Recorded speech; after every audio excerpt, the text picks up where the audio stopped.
distinction of being the longest-serving member of the Budget Committee in the history of this republic. I agree that he was very deep in his presentation, and he has a grasp of the entire process of the supplementary budget. But having said that, Mr. Speaker, I have the following comments to make. Number one, you know, if you want to stabilize the economy... You on a point of order. There's an honorable member who's raising his hand there. Okay, proceed. If you want to stabilize the economy, and we've had none other than His Excellency, the President, say that the economy has been stabilized. Mr. Speaker, if you want to stabilize the economy, what are the indicators? It's fiscal consolidation. Now, looking at this supplementary budget, because we can only know that the government has succeeded in consolidating or on fiscal consolidation through budgets. If you look at the supplementary budget that we have, is there fiscal consolidation? Yes. The answer is no. And I will tell you that the fiscal deficit has not significantly decreased. Mr. Speaker, therefore, it is rhetoric. It is the same old story, Mr. Speaker. And for how long will we be lamenting as a house? We started lamenting way even before 2013 of the government cutting cloth not according to its size, that we are overspending as a nation, that we are overspending money that we don't have, and we are continuing. Mr. Speaker, remember, the President said that expenditure is going to be cut by 300 billion in the budget of 2022-2023. Mr. Speaker, Kenyans expected to see a reduction through supplementary budget of 300 billion. The question I want to ask today is, do we have a budget cut of 300 billion? The answer is no. The total budget cut is only coming to about 14 billion. Mr. Speaker, you will be told so many other things about how Article 223 has been used, and therefore we could not cut. Therefore, I expect the President to stand again and tell the people of Kenya that it was not possible to reduce the budget with 300 billion. We must hold our leaders to account for what they tell the public. Mr. Speaker, that will be the starting point of accountability. Mr. Speaker, my second point, and many members have talked about Article 223. Article 223, I want to agree with the leader of majority, the leader of minority. I want to agree with the chair of the Honorable Kimani Ichung'wah is on a point of order. Honorable Speaker, you know I have tremendous respect for the Honorable John Mbadi, and he knows statements of facts are preserved in our standing orders. Honorable Speaker, we are debating this report by the Budget and Appropriations Committee, and facts about fiscal consolidation in the budget are contained in this report.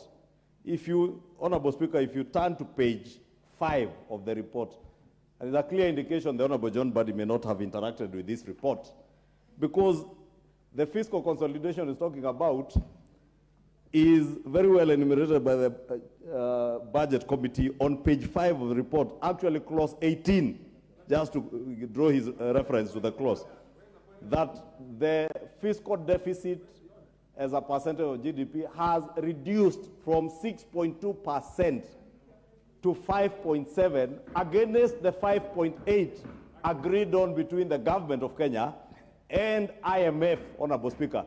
And indeed, Honorable Speaker, because it is within my knowledge that the IMF's fiscal deficit as a percentage of GDP, they had sought to maintain it at 6.2% or 6.5%. What the President did indicate to the country that there will be a cut, an absolute cut of 300 billion shillings. Honorable Speaker, I ask them to allow me to make the statement of fact, because we cannot allow John Mbadi to mislead the country that the President committed to 300 billion budget cut, and it is not there. The 223 items we are talking about is because all those items, close to 300 billion shillings, were paid outside of the budget. Therefore, Honorable John Mbadi, you are an accountant. It is simple arithmetic. If the budget you passed last year had a budget deficit of 860, you have paid over 280 billion shillings outside of the budget. It tells you your deficit had moved to above 1 trillion shillings, irresponsibly done in the wee hours of the last regime. Therefore, the reduction of 300 billion in these books, and the chair of the budget committee is here, he can confirm, it is a fact that this budget has been cut by over 300 billion shillings. Why not for the bad manners of the 223 payments that now John Mbadi wants to belittle and say it is talk? It is not just talk. Figures are speaking here. And therefore, let us not defend the indefensible. Let us not defend theft. Order, He honorable cannot, members. as chair of the Public Accounts Committee, be defending theft and be defending looting. The Honorable Ichungwa. It is order, honorable members. Honorable members. You all have the right. Order. You can rise on a point of order and say that the Honorable Mbadi is misleading the House and place the facts. And my presumption is you're trying to place the facts, although I'm not an accountant. So can we listen to you? Now that we have listened to you, he has his time. If he has a way of rebutting you and telling the facts you presented are not good enough, then he will say it. So you don't turn these things into no and yes. Yes, proceed, Honorable Mbadi. Mr. Speaker, you know Honorable Ichungwa is my friend, but he knows very well that when it comes to figures, I'm usually better than him. So, Mr. Speaker, we were promised a budget cut of 300 billion in this financial year. That has not happened in this budget. Imani Ichungwa is talking about Article 223 has already, that the other government spent under Article 223 amounts that cannot now allow them to cut the budget by 300 billion. The report, the same report is reading, is talking of only 130 billion spent under Article 223. The total, both the previous regime and the current regime, including the office of the DP, have spent 130 billion. For heaven's sake, that is not 300 billion shillings. So the question is, even if that is what distorted your pledge and promise that you told the people of Kenya with flowery language of 300 billion, then you should tell us where 170 billion is. You have not succeeded in reducing the budget with 300 billion as you promised Kenyans, and that is why I was saying we must hold leaders to account, starting with the president. The president of the Republic of Kenya promised Kenyans publicly that in 2022-2023, we are going to cut the budget with 300 billion shillings. Where is the 300 billion shillings in this supplementary budget? Or when are you going to cut the budget with 300 billion? So, Honorable Kimani Ichungwa, you can only mislead other people, not John Mbadi. Secondly, Mr. Speaker, the issue of Article 223, I agree entirely and absolutely with the committee and with the majority leader and minority leader that this article is not just abused. This is an article that the people of Kenya allowed the executive to steal using this article. Yes. That is the plain fact. Let us not coach it. Let's not sugarcoat it. The executive has been stealing with this Article 223. And Mr. Speaker, I want to assure Honorable Kimani Ichungwa that my committee has already made a resolution, PAC committee. We are going to audit expenditure under Article 223 for the previous 2 financial years, including the current one. Any person, and this one I'm not going to play politics. People know that when I'm chairing a committee, I don't play politics. We are going to be objective. We are going to be transparent. It is going to be public. Any officer, public officer, who has spent money inappropriately will be held to account.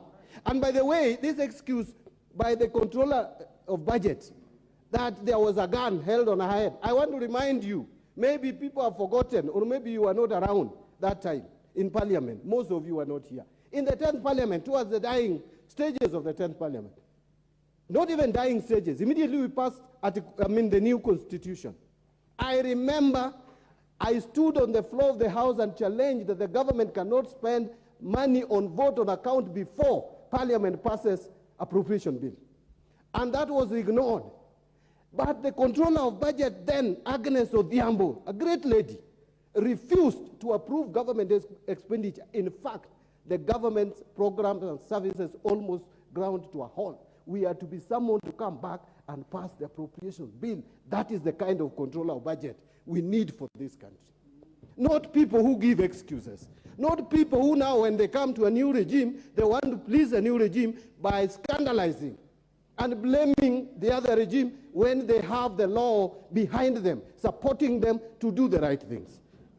Mr. Speaker, I want to just conclude because now the time is not on my side. There is this talk about subsidy. I have listened carefully to Kenya Kwanza, and you talk about subsidizing production. Well and good. That is what Honorable Oundo was calling supply-driven subsidy. But there is also demand-driven subsidy, which you are scandalizing. But in the process of defining what is production subsidy, you are so limited in your ability that you think fuel subsidy is a consumption subsidy.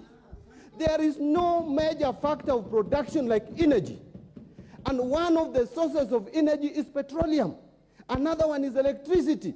One of your great economic advisors, called David Ndii, told us that you never promised us cheap electricity. Then what did you promise us? You know, you cannot con people even after elections. You can con people during campaigns. But immediately you get power. Please now be truthful. And henceforth, I want to plead with Kenya Kwanza. The time for politics is over. It is the time for delivery. Don't talk about Uhuru, Kenyatta, Raila, Odinga. They are not in government. You are the ones who are in charge of government, and they can hold you to account, whether in the streets of Nairobi, the streets of Bungoma, the streets of Bondo, the streets of Kikuyu. They will hold you to account because that is their duty. And I will hold you to account on the floor of this house. Mr. Speaker, let Kenya Kwanza get to job. Not this political rhetoric of people who are owning shares. All Kenyans own shares in the Republic of Kenya. We all pay taxes. And by the way, the last election almost produced a split election. This country, Azimio, Kenya Kwanza, you like it or not, is 50-50. Thank you, Mr. Speaker.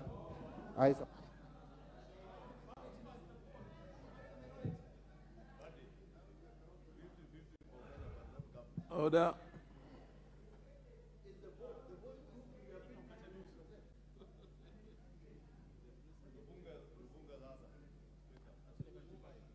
Order. The Speaker cannot on his own volition stand up and put a question. Somebody has to demand. You people have...